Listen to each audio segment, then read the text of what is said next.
누군가에게 아무 말도 안 하고 연락을 끊어본 적 있으신가요? 계속 웃으며 대화는 나누지만 속으론 이미 마음이 식어버린 관계 경험해 보셨나요? 그럴 거면 왜 애초에 친해졌지? 왜 나는 이렇게까지 지쳐 있어야 하지? 사람 때문에 웃고 사람 때문에 완전히 무너져 버리는 우리. 오늘은 그런 관계의 피로에 대해 이야기해 보려 합니다. 사람과 연결되어 있을수록 우리는 왜 이렇게 고통받을까요? 제가 그 질문에 처음 정면으로 마주한 건 아르투어 쇼펜하우어를 읽었을 때였습니다. 많은 사람들이 그를 염세주의자라고 말합니다. 너무 부정적이다. 사람을 회피하라고 한다는 오해도 많죠. 하지만 저는 달랐습니다. 그의 말은 차갑지만 그 안엔 냉정한 자비가 있었고 인간관계의 본질을 꿰뚫는 칼 같은 통찰이 있었어요. 오늘 영상에서는 관계에 지쳐있는 당신이 꼭 들어야 할 쇼펜하우어의 명언 10가지를 소개하고자 합니다. 이 영상은 위로를 주지 않습니다. 대신 정확히 지금 당신이 왜 힘든지 보여드릴 겁니다. 그래서 무너지지 않도록, 더 이상 허무하지 않도록, 그리고 당신이 조금 더 자기 자신을 이해할 수 있도록 말이죠. 지금부터 시작합니다. 1. 고슴도치의 딜레마. 추운 겨울날, 고슴도치들이 서로 얼어 죽지 않으려고 몸을 가까이 붙였다. 그러나 가시 때문에 서로를 찌르게 되어 다시 멀어졌다. 다시 추위가 찾아오자 또 가까워졌고 다시 가시에 찔렸다. 이렇게 반복하다가 마침내 적당한 거리를 찾아냈다. 이것이 바로 유명한 고슴도치의 딜레마입니다. 쇼펜하우어가 인간관계를 설명하기 위해 만든 우화죠. 생각해 보세요. 우리는 왜 관계에서 지칠까요? 너무 가까워지면 상처받고 너무 멀어지면 외롭기 때문입니다. 연인과 싸우는 이유도, 친구와 거리가 생기는 이유도, 가족과 갈등하는 이유도 모두 이 거리 조절의 실패에서 옵니다. 우리는 종종 착각합니다. 진정한 사랑이라면 모든 걸 나누고 항상 함께 해야 한다고요. 하지만 쇼펜하우어는 말합니다. 그건 불가능하다고. 왜냐하면 우리 모두는 고슴도치처럼 가시를 가지고 있으니까요. 당신의 가시는 뭔가요? 어떤 사람은 예민한 성격이 가시일 수 있습니다. 어떤 사람은 과거의 상처가 가시가 되었을 수도 있죠. 완벽주의, 소유욕, 의존성, 무관심. 우리는 모두 각자의 가시를 가지고 있습니다. 그리고 상대방도 마찬가지입니다. 아무리 사랑하는 사람이라도, 아무리 오랜 친구라도 그들에게도 가시가 있습니다. 그 가시가 때로는 우리를 찌릅니다. 의도하지 않았어도, 사랑하는 마음이 있어도 가시는 가시입니다. 그렇다면 우리는 어떻게 해야 할까요? 쇼펜하우어의 답은 명확합니다. 적당한 거리를 찾으라. 이건 냉정하거나 무관심하라는 말이 아닙니다. 오히려 그 반대입니다. 진정으로 관계를 유지하고 싶다면 서로를 존중하는 거리가 필요하다는 뜻입니다. 모든 관계에는 고유한 적정 거리가 있습니다. 어떤 친구와는 매일 연락해도 괜찮지만 어떤 친구와는 한 달에 한 번 만나는 게 더 좋을 수 있습니다. 연인 사이에도 각자의 시간이 필요합니다. 가족이라도 독립적인 공간이 필요하죠. 관계에 지친 당신에게 이 명언이 주는 교훈은 이것입니다. 거리를 두는 것에 죄책감을 느끼지 마세요.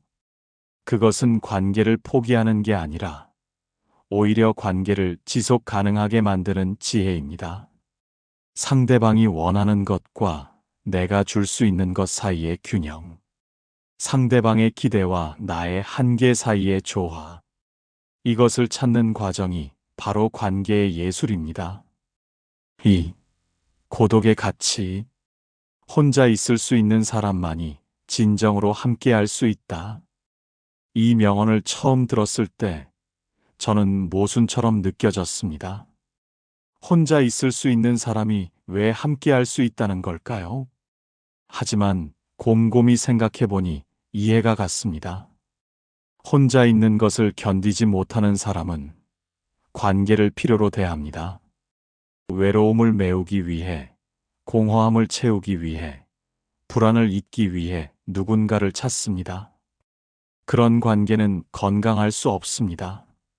왜냐하면 상대방이 내 부족함을 채워줄 의무를 지게 되니까요.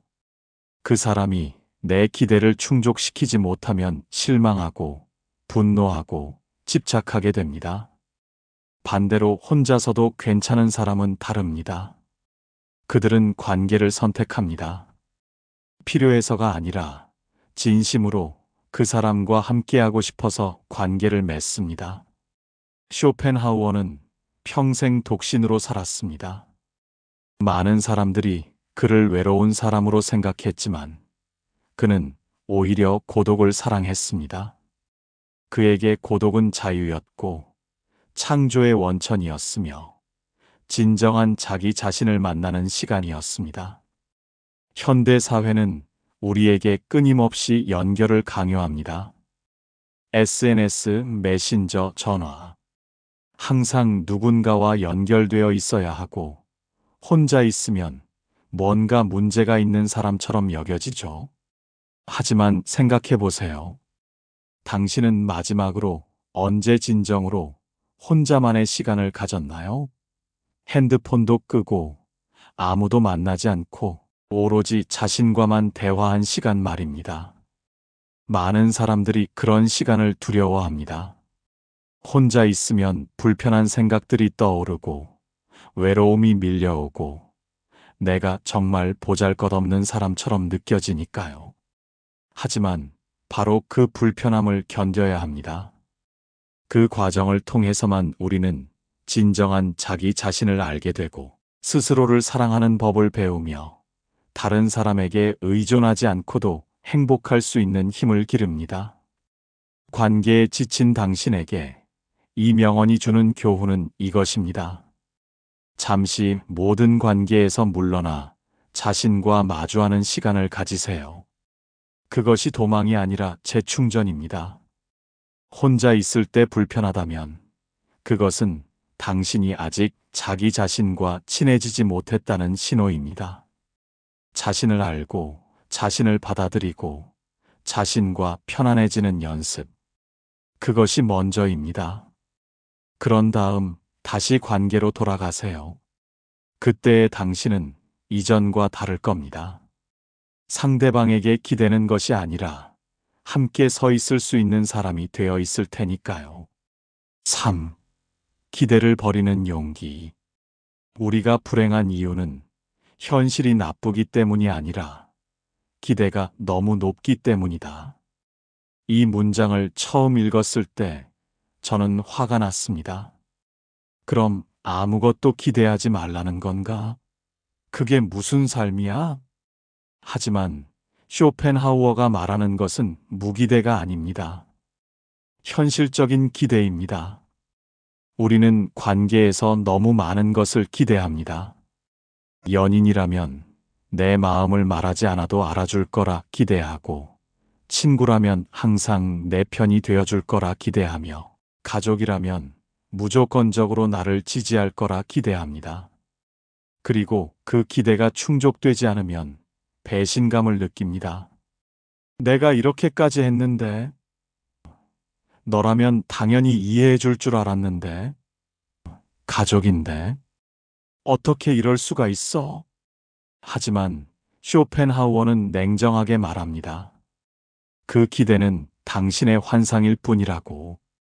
상대방은 당신의 기대를 충족시킬 의무가 없다고. 이건 냉소가 아닙니다. 오히려 해방입니다. 생각해 보세요. 당신이 다른 사람에게 기대하는 만큼 다른 사람도 당신에게 기대하고 있습니다. 그리고 당신도 그 기대를 항상 충족시킬 수는 없죠. 그렇다면 왜 상대방은 당신의 기대를 항상 충족시켜야 할까요? 기대를 낮추는 것은 상대를 포기하는 게 아닙니다. 오히려 상대를 있는 그대로 받아들이는 것입니다. 친구가 내 생일을 잊어버렸나요? 실망스럽겠지만 그 친구에게도 자신의 삶이 있고 바쁜 일정이 있고 잊어버릴 수 있는 인간적인 한계가 있습니다. 연인이 내가 원하는 만큼 자주 연락하지 않나요? 서운하겠지만 그 사람에게도 자신만의 리듬이 있고 필요한 개인 시간이 있으며 표현 방식이 다를 수 있습니다. 부모님이 내 선택을 지지하지 않나요? 속상하겠지만 그분들도 자신의 가치관과 걱정이 있고 세대 차이가 있으며 완벽한 부모일 수 없는 불완전한 인간입니다. 쇼펜하우어의 지혜는 이것입니다. 기대를 낮추면 실망도 줄어듭니다. 그리고 예상치 못한 작은 선의가 훨씬 더 큰 감동으로 다가옵니다. 제가 경험한 예를 들어볼게요. 저는 한때 친구들에게 많은 것을 기대했습니다. 제가 힘들 때 곁에 있어주고, 제 말을 경청해주고, 저를 이해해주기를 바랐죠. 그런데 막상 어려운 일이 생겼을 때 연락이 닿지 않는 친구들도 있었고, 공감해주지 못하는 친구들도 있었습니다. 처음엔 서운했습니다. 나는 그렇게 해줬는데? 라는 생각이 들었죠. 하지만 쇼펜하우어의 이 명언을 떠올렸습니다. 그리고 깨달았습니다. 내가 해준 건 내 선택이었고 상대방이 같은 방식으로 보답할 의무는 없다는 것을요. 기대를 내려놓으니 오히려 관계가 편해졌습니다. 작은 관심에도 감사하게 되었고 실망하는 일도 줄었으며 상대방도 덜 부담스러워하는 것 같았습니다. 관계에 지친 당신에게 이 명언이 주는 교훈은 이것입니다. 기대의 무게를 내려놓으세요. 상대방이 주는 것에 감사하되 주지 않는다고 해서 원망하지 마세요. 그것이 진정한 사랑이고 진정한 우정입니다. 4. 자기 충족의 중요성. 자신의 내면이 풍요로운 사람은 외부로부터 거의 아무것도 필요로 하지 않는다. 이 명언은 쇼펜하우어 철학의 핵심을 담고 있습니다. 우리는 왜 관계에 매달릴까요? 왜 누군가의 인정, 사랑, 관심이 그렇게 절실할까요? 바로 내면이 공허하기 때문입니다. 내면이 빈 사람은 끊임없이 외부에서 채울 것을 찾습니다. 좋아요, 개수로 자존감을 확인하고 다른 사람의 칭찬으로 가치를 증명하며 관계의 수로 인기를 측정합니다. 하지만 그런 식으로는 절대 채워지지 않습니다. 아무리 많은 사람이 당신을 좋아한다 해도, 아무리 많은 친구가 있어도 당신 자신이 자신을 사랑하지 않으면 늘 부족하게 느껴집니다. 쇼펜하우어는 평생 독서와 사색, 글쓰기에 몰두했습니다. 그에게는 풍부한 내면 세계가 있었고 그것만으로도 충분히 행복할 수 있었습니다. 물론 우리 모두가 철학자가 될 필요는 없습니다. 하지만 우리 각자에게는 내면을 풍요롭게 만드는 무언가가 있어야 합니다. 어떤 사람에게는 그것이 책일 수 있습니다. 어떤 사람에게는 음악, 미술, 운동, 요리, 글쓰기, 여행, 무엇이든 좋습니다. 중요한 것은 혼자서도 충만함을 느낄 수 있는 활동을 가지는 것입니다. 저의 경우를 말씀드리면 글쓰기가 그런 역할을 합니다. 혼자 조용히 앉아서 생각을 정리하고 글로 풀어내는 시간. 그 시간만큼은 누구도 필요하지 않습니다. 온전히 나 자신과 함께하며 내면의 세계를 탐험합니다. 처음엔 쉽지 않았습니다. 혼자 있으면 불안했고 끊임없이 핸드폰을 확인했으며 누군가와 이야기하고 싶었습니다. 하지만 조금씩 연습하면서 혼자만의 시간이 주는 평화를 알게 되었습니다. 그러자 신기한 일이 일어났습니다. 관계가 덜 절실해졌습니다. 여전히 사람들과 어울리는 것을 좋아하지만 예전처럼 그것에 의존하지는 않게 되었죠. 혼자 있어도 괜찮고 함께 있어도 좋은 사람이 된 것입니다. 쇼펜하우어가 말하는 것은 이것입니다. 진정한 자유는 내면으로부터 옵니다. 외부의 인정, 타인의 사랑에 의존하는 한 우리는 자유로울 수 없습니다. 하지만 내면이 풍요로워지면 우리는 비로소 자유로워집니다. 그리고 역설적이게도 그렇게 자유로워진 사람이 더 건강한 관계를 맺을 수 있습니다. 왜냐하면 그는 더 이상 상대방에게 자신의 공허함을 채워달라고 요구하지 않기 때문입니다. 관계에 지친 당신에게 이 명언이 주는 교훈은 이것입니다. 관계의 질을 높이고 싶다면 먼저 혼자서도 충만할 수 있는 내면을 가꾸세요. 그것이 선행되어야 합니다. 취미를 가지세요. 배움에 투자하세요. 자기 성찰의 시간을 가지세요. 내면의 정원을 가꾸는데 시간과 에너지를 쏟으세요. 그러면 관계는 더 이상 생존의 문제가 아니라 삶을 풍요롭게 하는 선택이 됩니다. 또 타인의 시선에서 자유로워지기. 우리는 다른 사람들의 의견에 지나치게 관심을 둔다. 그들의 의견은 우리의 행복과 아무 상관이 없는데 말이다. 이 명언을 읽을 때마다 뜨끔합니다. 왜냐하면 제가 그리고 우리 대부분이 정말로 타인의 시선에 너무 많은 에너지를 쏟기 때문입니다. SNS에 사진을 올리기 전에 몇 번이나 확인하나요? 다른 사람이 나를 어떻게 생각할지 걱정하나요? 누군가의 말 한마디에 하루 종일 기분이 좌우되나요? 쇼펜하우어는 이것을 명예에 대한 집착이라고 불렀습니다.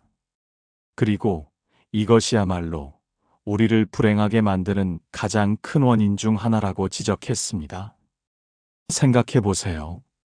당신이 그렇게 신경 쓰는 그 사람들, 정말로 당신에게 그만큼 관심이 있을까요?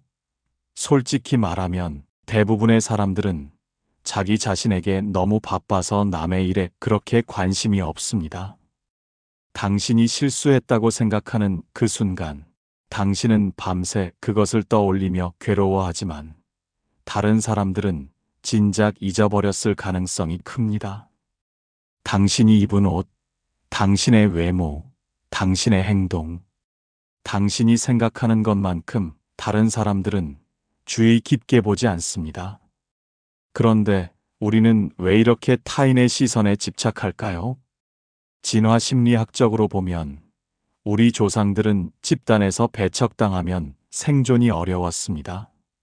그래서 우리 뇌는 타인의 평가에 민감하게 반응하도록 설계되었죠. 하지만 현대 사회는 다릅니다. 몇몇 사람에게 미움받는다고 해서 생존이 위협받지 않습니다. 오히려 모든 사람에게 좋게 보이려다가 자신을 잃어버리는 것이 더 큰 위험입니다. 쇼펜하우어는 젊은 시절 학계의 인정을 받지 못했습니다. 그의 철학은 당시에는 주목받지 못했고 그는 오랜 세월 무명으로 지냈습니다. 하지만 그는 포기하지 않았습니다.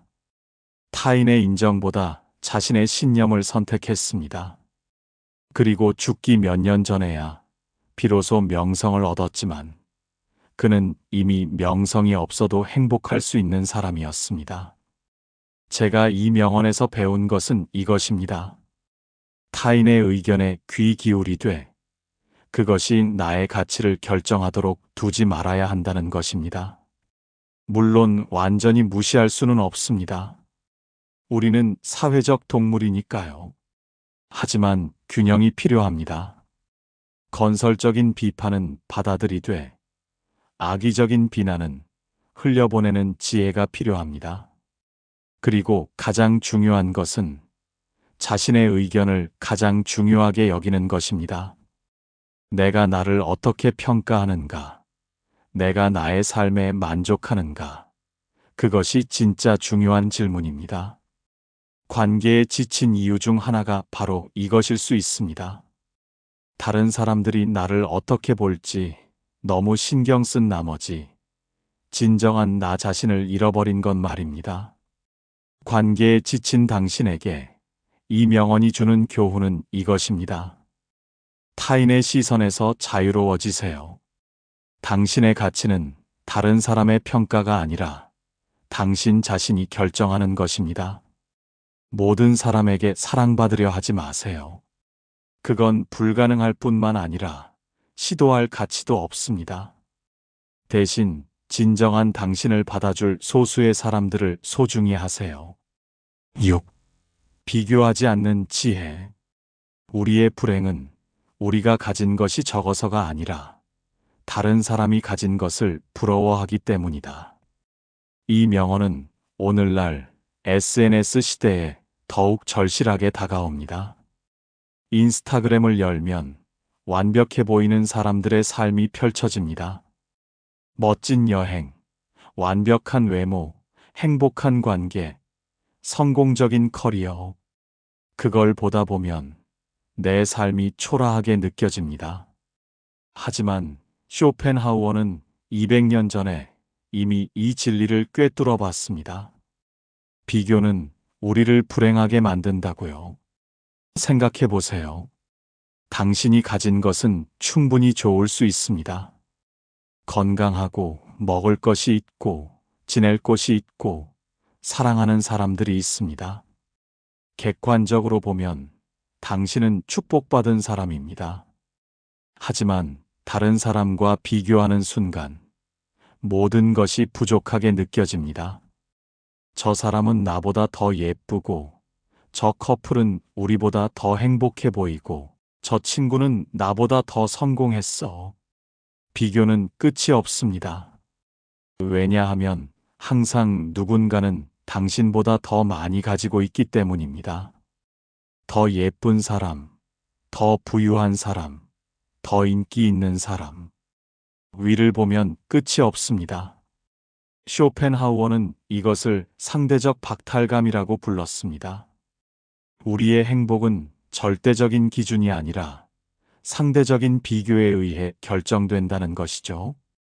그래서 어떤 사람은 많은 것을 가지고도 불행하고 어떤 사람은 적은 것을 가지고도 행복합니다. 차이는 비교하느냐 마느냐에 있습니다. 특히 관계에서 비교는 치명적입니다. 내 친구들은 다 결혼했는데 나만. 다른 커플들은 저렇게 로맨틱한데 우리는. 옆집은 저렇게 화목한데 우리 집은. 이런 비교는 현재의 관계를 망칩니다. 지금 있는 사람을 있는 그대로 보지 못하고 항상 다른 누군가와 비교하게 되니까요. 제 경험을 이야기하자면 저도 한때 친구들의 관계를 보며 부러워했습니다. 저 친구는 연인과 저렇게 잘 맞는데 나는 왜 항상 싸우지?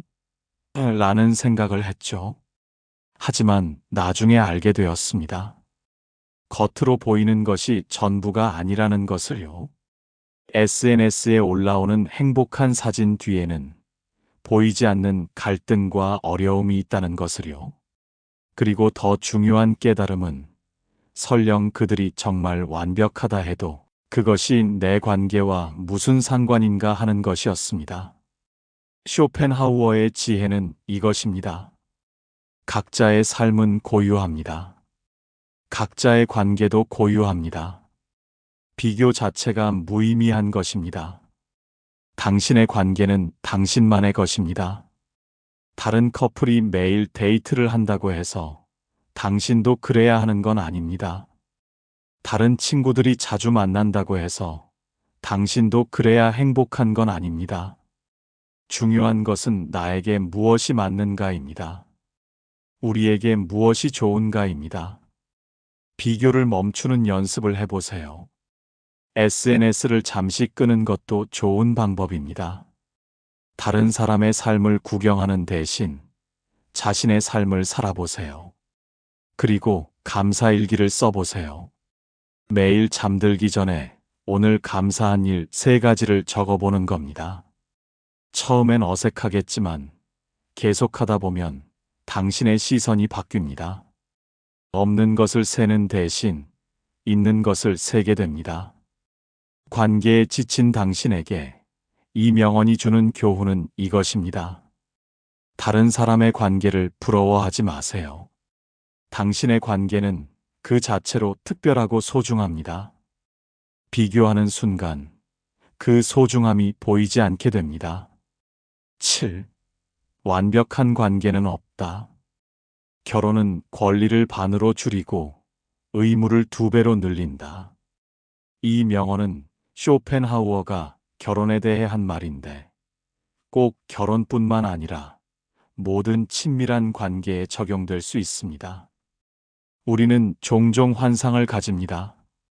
완벽한 파트너를 만나면 모든 게 해결될 거야.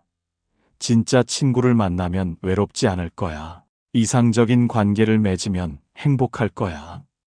하지만 쇼펜하우어는 냉정하게 말합니다. 완벽한 관계는 없다고. 모든 관계는 대가를 요구한다고. 연인 관계에 들어가면 자유를 일부 포기해야 합니다. 혼자 결정할 수 있던 일들을 이제는 상의해야 하고 내 시간을 나눠야 하며 상대방의 기분과 필요를 고려해야 합니다. 친구 관계도 마찬가지입니다. 친구가 있다는 것은 축복이지만 동시에 책임도 따릅니다. 친구가 힘들 때 곁에 있어줘야 하고 때로는 내 일을 미루고 친구를 도와야 하며 갈등이 생기면 해결해야 합니다. 가족 관계는 말할 것도 없죠. 가족이라는 이름으로 얽매이는 것들이 얼마나 많습니까? 쇼펜하우어가 말하고자 하는 것은 관계를 맺지 말라는 게 아닙니다. 오히려 현실적인 기대를 가지라는 것입니다. 많은 사람들이 관계에 환멸을 느끼는 이유는 처음부터 비현실적인 기대를 했기 때문입니다. 이 사람이면 나를 완전히 이해해 줄 거야. 이 친구와는 절대 싸우지 않을 거야. 우리 가족은 다를 거야. 하지만 현실은 다릅니다. 아무리 사랑하는 사람이라도 때로는 당신을 이해하지 못합니다. 아무리 친한 친구라도 실망시킬 때가 있습니다. 아무리 가까운 가족이라도 갈등은 생깁니다. 그리고 그게 정상입니다. 그게 인간입니다. 제가 이 명언에서 배운 것은 수용의 중요성입니다. 관계의 밝은 면만 보려 하지 말고 어두운 면도 함께 받아들여야 한다는 것이죠. 연인과 함께하는 즐거움을 누리려면 때로는 답답함도 감수해야 합니다. 친구가 주는 위로를 받으려면 때로는 친구의 부탁을 들어주어야 합니다. 가족의 사랑을 누리려면 가족의 간섭도 어느 정도는 받아들여야 합니다. 이건 타협이 아닙니다. 현실주의입니다. 그리고 역설적이게도 이렇게 현실적인 기대를 가질 때 관계가 더 오래 갑니다. 왜냐하면 실망할 일이 줄어들기 때문입니다. 완벽한 관계를 기대했다가 실망하는 것보다 불완전한 관계를 받아들이고 그 안에서 행복을 찾는 것이 훨씬 현명합니다. 쇼펜하우어 자신은 평생 독신으로 살면서 친밀한 관계를 피했습니다. 어떤 사람들은 그를 비겁하다고 비난하지만 저는 다르게 생각합니다. 그는 자신의 한계를 알았고 자신에게 맞는 삶의 방식을 선택했을 뿐입니다. 물론 우리 모두가 쇼펜하우어처럼 살 필요는 없습니다. 대부분의 사람들에게 관계는 삶의 중요한 부분이니까요. 하지만 그의 지혜는 여전히 유효합니다. 관계에 지친 당신에게 이 명언이 주는 교훈은 이것입니다. 완벽한 관계를 찾으려 하지 마세요. 대신 불완전한 관계를 받아들이는 법을 배우세요. 그것이 진정한 성숙입니다. 모든 관계에는 빛과 그림자가 있습니다. 빛만 보려 하면 그림자에 실망하게 됩니다. 하지만 그림자까지 포함해서 사랑할 수 있을 때 비로소 진짜 사랑입니다. 8. 자신을 잃지 않는 관계. 누구든 자기 자신으로 남아있기 위해서는 많은 부분 혼자 있어야 한다. 이 명언은 앞서 이야기한 고독의 가치와 연결되지만 좀 더 구체적인 경고를 담고 있습니다. 관계 속에서 자신을 잃어버리는 사람들이 너무 많습니다. 연인의 취향에 맞춰 자신의 취향을 버리고 친구들의 의견에 맞춰 자신의 의견을 숨기고 가족의 기대에 맞춰 자신의 꿈을 포기합니다. 그리고 몇 년 후 문득 거울을 보며 생각합니다. 나는 누구지? 나는 뭘 좋아하는 거지? 나의 진짜 모습은 뭐지? 이것이 바로 쇼펜하우어가 경고하는 것입니다. 관계가 아무리 소중해도 자기 자신을 잃어서는 안 된다는 것이죠. 생각해 보세요. 당신이 아니게 된다면 상대방은 도대체 누구를 사랑하는 걸까요? 진짜 당신이 아니라 당신이 만들어낸 가면을 사랑하는 것 아닐까요? 진정한 관계는 서로가 서로 자신으로 존재할 수 있을 때 가능합니다. 내가 나인 채로 상대방이 상대방인 채로 함께할 수 있어야 합니다. 하지만 이게 쉽지 않습니다.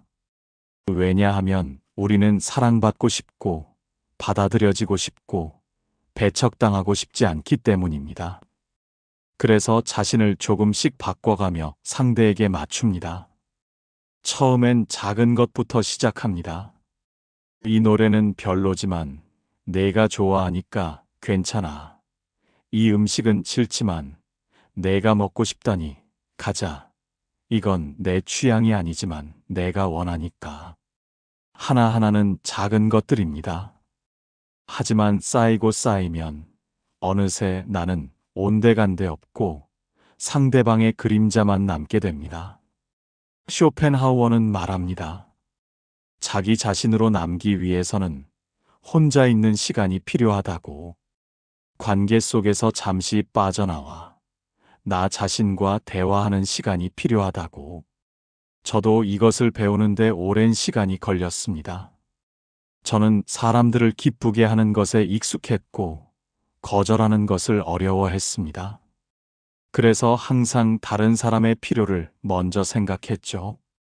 하지만 그렇게 살다 보니 어느 순간 제가 정말 원하는 게 뭔지 모르겠더라고요. 친구들이 넌 뭐 먹고 싶어? 라고 물으면 대답하지 못했습니다. 다들 좋은 거로 라고만 했죠. 그때 이 명언을 만났습니다. 그리고 변화를 시도했습니다. 혼자 있는 시간을 의도적으로 만들고 그 시간 동안 나 자신에게 질문했습니다. 나는 정말 뭘 좋아하지? 나는 무엇을 원하지? 나는 어떤 사람이지? 처음엔 답이 나오지 않았습니다. 너무 오랫동안 나 자신을 묻어두었기 때문이죠. 하지만 조금씩 진짜 내 모습이 드러나기 시작했습니다. 그리고 놀라운 일이 일어났습니다. 진짜 내 모습을 보여주기 시작하니 오히려 관계가 더 진실해졌습니다. 처음엔 어떤 사람들이 떠났습니다. 그들은 가면 쓴 나를 좋아했지 진짜 나를 좋아한 게 아니었으니까요. 하지만 남은 사람들과의 관계는 훨씬 깊어졌습니다. 그들은 진짜 나를 사랑해 주었고 나도 진짜 그들을 사랑할 수 있었습니다. 쇼펜하우어의 지혜는 이것입니다. 관계를 위해 자신을 희생하는 것은 사랑이 아니라 자기 상실입니다. 진정한 사랑은 서로가 서로로 존재하도록 허락하는 것입니다. 관계에 지친 당신에게 이 명언이 주는 교훈은 이것입니다. 관계 속에서도 자신을 지키세요. 상대방을 위해 자신을 바꾸지 마세요. 그것은 상대방을 위한 것도 당신을 위한 것도 아닙니다. 혼자만의 시간을 가지세요. 그 시간 동안 자신과 대화하세요. 자신의 목소리를 들으세요. 그리고 관계 속으로 돌아갈 때 온전한 자신으로 돌아가세요. 진짜 당신을 사랑해 줄 사람만 남을 것입니다. 그리고 그것으로 충분합니다. 9. 용서와 놓아줌.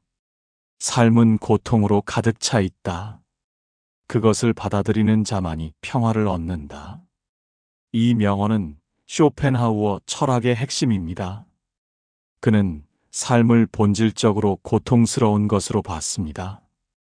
처음 이 말을 들으면 너무 비관적으로 들립니다. 하지만 깊이 생각해 보면 이것은 해방의 메시지입니다. 관계에서 우리가 고통받는 이유 중 하나는 고통이 없어야 한다고 생각하기 때문입니다. 왜 나한테 이런 일이? 왜 나만 이렇게 힘들지? 이건 불공평해. 하지만 쇼펜하우어는 말합니다. 고통은 당연한 것이라고, 누구나 겪는 것이라고, 삶의 일부라고, 관계에서도 마찬가지입니다. 상처받는 것은 피할 수 없습니다. 사랑하는 사람에게 상처받고, 믿었던 친구에게 배신당하고, 가족에게 실망하는 것. 이 모든 것이 관계의 일부입니다. 문제는 고통 자체가 아니라 고통을 받아들이지 못하는 것입니다. 이 사람이 나를 진짜 사랑한다면 이렇게 하지 않았을 거야. 진짜 친구라면 절대 이렇게 하지 않았을 거야. 가족인데 어떻게 이럴 수 있어? 이런 생각들이 우리를 더 고통스럽게 만듭니다. 현실을 받아들이지 못하고 계속 저항하고 분노하고 원망하면서요. 하지만 쇼펜하우어의 지혜는 이것입니다. 고통을 받아들이면 고통이 줄어든다는 것이죠. 역설적으로 들리지만 사실입니다.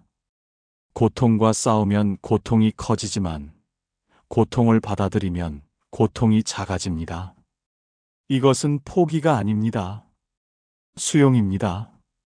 친구가 당신을 배신했나요?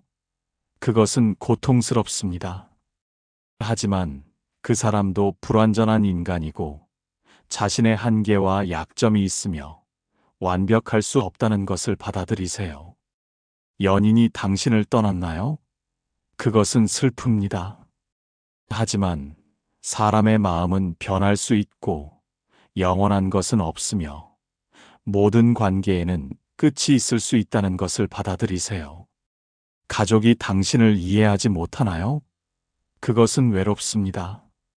하지만 가족이라도 완전히 같은 사람일 수는 없고 서로 다른 관점을 가질 수 있으며 때로는 이해받지 못할 수 있다는 것을 받아들이세요.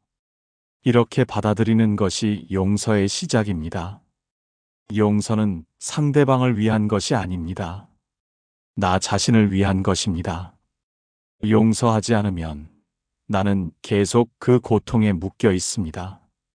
하지만 용서하면 나는 자유로워집니다.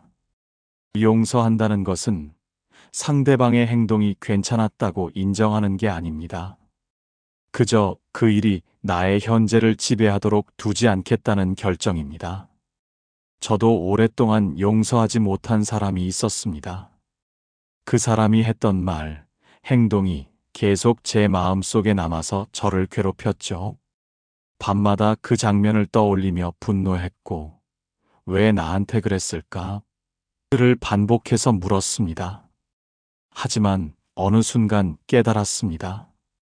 그 사람은 이미 제 삶에 없는데 저는 여전히 그 사람에게 묶여 있다는 것을요.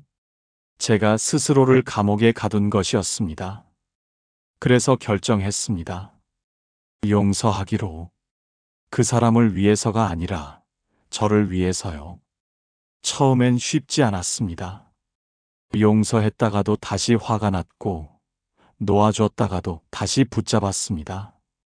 하지만 조금씩 천천히 그 무게가 가벼워졌습니다. 그리고 어느 날 그 사람을 떠올려도 더 이상 화가 나지 않는 순간이 왔습니다. 그때 알았습니다. 제가 진짜로 용서했다는 것을요. 쇼펜하우어는 말합니다. 삶은 고통으로 가득 차 있다고. 하지만 그것을 받아들이면 평화를 얻는다고. 관계에 지친 당신에게 이 명언이 주는 교훈은 이것입니다. 관계에서 받은 상처를 붙들고 있지 마세요. 용서하고 놓아주세요. 그것이 당신을 자유롭게 할 것입니다. 완벽한 관계는 없고 완벽한 사람도 없습니다. 모두가 실수하고 모두가 상처를 주고 모두가 불완전합니다. 그것이 인간입니다. 그것을 받아들일 때 비로소 평화가 옵니다. 10. 삶의 의미는 관계 밖에 있다. 행복한 사람이란 자신이 원하는 것을 가진 사람이 아니라 원하지 않는 것을 원하지 않는 사람이다. 마지막 명언입니다. 이것은 쇼펜하우어 철학의 정수를 담고 있습니다. 우리는 평생 무언가를 원합니다. 더 좋은 직장, 더 많은 돈, 더 좋은 집, 그리고 더 좋은 관계. 이상적인 파트너를 만나면 행복할 거야. 진짜 친구를 만나면 외롭지 않을 거야. 완벽한 가족을 이루면 만족할 거야. 하지만 쇼펜하우어는 말합니다. 그렇게 해서는 결코 행복할 수 없다고. 왜냐하면 욕망은 끝이 없기 때문입니다. 하나를 얻으면 다른 것을 원하게 됩니다. 완벽한 파트너를 만나도 곧 그 사람의 불완전함이 보이기 시작합니다. 좋은 친구를 만나도 더 좋은 친구를 원하게 됩니다. 진정한 행복은 무언가를 얻는 데 있지 않습니다. 원하지 않는 법을 배우는 데 있습니다. 이것이 바로 쇼펜하우어가 말하는 의지의 부정입니다. 끊임없이 원하고 갈망하는 의지를 잠재우는 것이죠. 관계에서도 마찬가지입니다. 더 나은 관계, 더 완벽한 사람, 더 깊은 이해를 끊임없이 원하는 한 우리는 만족할 수 없습니다. 대신 이렇게 생각해 보세요.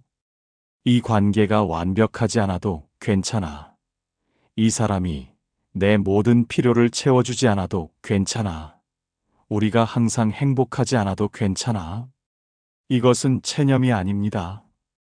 해방입니다. 완벽을 원하지 않으면 불완전함에 실망하지 않게 됩니다. 더 많은 것을 원하지 않으면 가진 것에 감사하게 됩니다. 변화를 원하지 않으면 있는 그대로를 받아들이게 됩니다. 그리고 역설적이게도 그렇게 원하지 않게 되면 이미 가진 것의 가치가 보이기 시작합니다. 당신 곁에 있는 사람, 완벽하지 않지만 당신을 아끼는 그 사람, 항상 이해해주진 못하지만 당신을 사랑하는 그 사람, 때로는 실망시키지만 당신을 떠나지 않는 그 사람, 그 사람의 가치가 보입니까? 더 나은 누군가를 찾는데 급급하다 보면 지금 곁에 있는 사람의 소중함을 놓치게 됩니다. 저도 이것을 배우는데 오랜 시간이 걸렸습니다. 저는 항상 더 나은 것을 원했습니다. 더 완벽한 관계, 더 이해심 많은 친구, 더 지지해주는 가족. 하지만 쇼펜하우어를 읽으며 깨달았습니다. 제가 원하는 그 완벽한 관계는 존재하지 않는다는 것을요. 그것은 제 머릿속의 환상일 뿐이라는 것을요. 그래서 연습했습니다. 원하지 않는 연습을, 완벽을 바라지 않는 연습을, 있는 그대로를 받아들이는 연습을. 쉽지 않았습니다. 우리 문화는 끊임없이 더 많이 원하라고, 만족하지 말라고, 계속 추구하라고 가르치니까요. 하지만 조금씩 변화가 일어났습니다. 친구가 약속을 지키지 못했을 때 예전처럼 더 나은 친구였으면이라고 생각하는 대신 그래도 이 사람은 나를 진심으로 아끼는구나라고 생각하게 되었습니다. 연인이 제 마음을 완전히 이해하지 못할 때 완벽한 사람이었으면이라고 바라는 대신 그래도 이 사람은 나를 이해하려고 노력하는구나라고 느끼게 되었습니다. 가족이 제 선택을 지지하지 않을 때 다른 가족이었으면이라고 원망하는 대신 그래도 이들은 나를 걱정해서 그러는 거구나라고 받아들이게 되었습니다. 그리고 놀라운 일이 일어났습니다. 제가 덜 원하게 되자 더 많은 것이 보였습니다. 제가 덜 바라게 되자 더 많은 것을 얻게 되었습니다. 제가 덜 추구하게 되자 더 많은 것이 저에게 왔습니다. 이것이 쇼펜하우어의 역설입니다. 원하지 않음으로써 얻는 것, 바라지 않음으로써 채워지는 것, 추구하지 않음으로써 도달하는 것. 여러분도 시도해 보세요. 오늘 하루만이라도 관계에서 무언가를 원하지 않는 연습을 해보세요. 완벽한 대화를 원하지 마세요. 완전한 이해를 바라지 마세요. 끝없는 애정을 추구하지 마세요. 그냥 있는 그대로를 보세요. 불완전하지만 진실한 그 순간을, 완벽하지 않지만 소중한 그 사람을. 그러면 알게 될 것입니다. 삶의 의미는 관계 밖에 있다는 것을. 더 정확히 말하면 관계에 대한 끊임없는 욕망 밖에 있다는 것을. 진정한 의미는 원하지 않음 속에서 발견됩니다. 쇼펜하우어는 염세주의자로 알려져 있지만 저는 그를 현실주의자로 봅니다. 그는 장밋빛 환상을 팔지 않았습니다. 대신 냉정하지만 정직한 진실을 말해 주었습니다. 그리고 그 진실이 저에게는 위로가 되었습니다. 왜냐하면 제 고통이, 제 어려움이 저만의 것이 아니라는 것을 알게 되었으니까요. 관계가 힘든 것은 당연한 것이고 완벽한 관계를 찾지 못하는 것도 당연한 것이라는 것을요. 그리고 그것을 받아들이니 오히려 가벼워졌습니다. 완벽을 추구하는 것을 멈추고 불완전함 속에서 아름다움을 발견하게 되었습니다. 관계에 지친 당신에게 하고 싶은 말이 있습니다. 당신이 관계에서 힘들어하는 것은 당신이 부족해서가 아닙니다. 당신이 뭔가 잘못해서가 아닙니다. 그것은 관계의 본질이 그런 것입니다. 모든 관계에는 어려움이 있습니다. 가장 행복해 보이는 커플도, 가장 친해 보이는 친구들도, 가장 화목해 보이는 가족도 각자의 고통과 갈등이 있습니다. 그러니 당신만 힘든 게 아닙니다. 우리 모두가 힘듭니다. 하지만 쇼펜하우어가 가르쳐 준 것처럼 그 어려움을 받아들이고 현실적인 기대를 가지고 자기 자신을 먼저 사랑하면 관계는 조금 더 견딜만해집니다.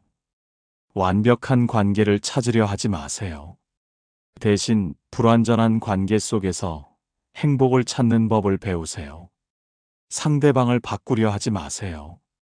대신 당신이 상대방을 바라보는 시선을 바꾸세요. 모든 사람에게 사랑받으려 하지 마세요. 대신 진정한 당신을 받아줄 소수의 사람들을 소중히 하세요. 그리고 가장 중요한 것, 관계가 당신 삶의 전부가 되지 않도록 하세요. 당신 자신의 내면을 풍요롭게 만들고 혼자서도 행복할 수 있는 사람이 되세요.